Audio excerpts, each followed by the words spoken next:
आज आप जानते हैं कि जब तक हम अपने नुमाइंदों को कामयाब नहीं करेंगे, जो उत्तर प्रदेश की विधानसभा में जाकर आपकी बेबाक आवाज़ बने, आपके मसाइल की तर्जुमानी कर सके, आपके लिए हक की लड़ाई लड़ सके। याद रखिए, कोई उठकर ये कह सकता है कि ओवैसी क्या तुम नहीं देखते कि उत्तर प्रदेश के विधानसभा में बड़ी बड़ी पार्टियों के मुसलमान और दलित विधायक जीत कर जाती हैं।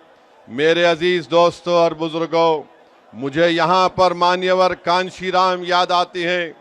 जब कांशीराम साहब से भी ये सवाल किया गया था तो मान्यवर कांशीराम ने कहा था, ये जीत के जरूर जाती हैं मगर ये चमचों का रोल अदा करते हैं।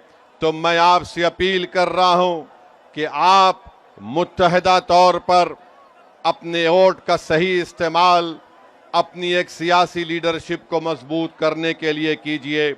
यकीनन इंशाअल्लाह ताला हमारी भी कोशिश होगी कि दोबारा यहां पर बीजेपी की सरकार उत्तर प्रदेश में ना बने।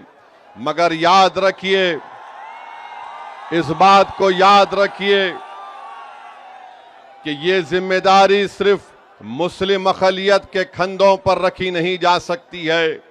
अगर कोई बीजेपी को रोकना चाहता है, अगर कोई दोबारा बीजेपी को सत्ता में आने को रोकने की लिए कोशिश करता है, तो मैं यहां पर खड़े होकर कह रहा हूं कि मजलिस इत्तेहादुल मुस्लिमीन उनका साथ देने के लिए तैयार है। अगर इज्जत के साथ बातचीत होगी, हिस्सेदारी की बातचीत होगी, तो मजलिस और ओवैसी तैयार है। मगर अगर तुम बीजेपी को रोकने के नाम पर मुझसे और मटेरा की जनता से कहोगे कि तुमको दरी बिछाना पड़ेगा, अब दरी नहीं बिछाई जाएगी, अब हिस्सेदारी और बराबरी की लड़ाई होगी इंशाअल्लाह ताला। तो मेरे अजीज दोस्तों और बुजुर्गों, आप जानते हैं कि बीजेपी की सरकार में चाहे उत्तर प्रदेश हो या जिस किसी भी भारत का स्टेट हो जहां पर बीजेपी की सरकार है, हम वहां पर देखते हैं कि बुलडोजर से किसका घर तोड़ा जाता है। हम जानते हैं कि किसके किस्मत में एनकाउंटर लिखी हुई है। हम जानते हैं कि किस समुदाय के नौजवानों की जवानी को जेल में डालकर बर्बाद कर दिया जा रहा है। हम जानते हैं कि अगर कोई नौजवान बच्चे कश्ती पर रोजा खोलते हैं तो उनको 40 दिन जेल में गुजारना पड़ता है।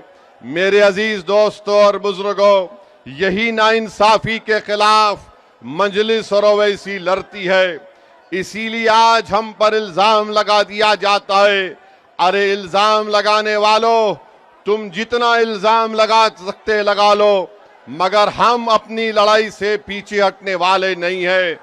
जब तक भारत का संविधान, जिसको बाबा साहिब अम्बेडकर ने लिखा, उस संविधान में जो बाबा साहिब अम्बेडकर ने जिन बातों का जिक्र किया कि पॉलिटिकल जस्टिस को हासिल करना है, इंशाअल्लाह ताला असदुद्दीन ओवैसी की जिंदगी जब तक अल्लाह मुझे जिंदा रखेगा, हम इस लड़ाई को जारी रखेंगे।